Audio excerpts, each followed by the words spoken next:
This is my Echeveria Derlu, and unfortunately it is looking a little bit suspicious. I think we've got some rot forming in this plant. So the yellow leaves around the edge there that you can see are looking a little bit translucent, which means they could be full of water and maybe some rot is in this plant. Rot can be caused by many reasons. It could be overwatering, it could be that the soil is a little bit too organic and is holding too much moisture, it could be that the rain has sat on the crown of this plant for too long.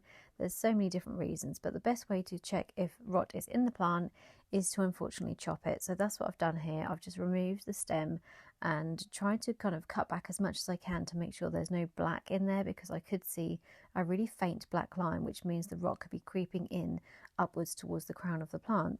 Fortunately, when removing some of the leaves, there were some really healthy ones as well as the ones which are all translucent. So I've kept the healthy ones there in the pot, and these translucent ones need to go. I left the head of the plant on some dry soil for weeks, and I'm really pleased to say that we have got some roots growing from that head.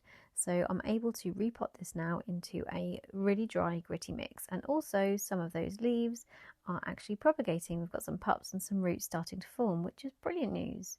So once I've potted this up, I'm going to let it sit for a couple of weeks in some dry soil, and then when the roots have grown a bit more, I'm going to give it some water. This is the plant after some water a couple of weeks later, and it's doing really well.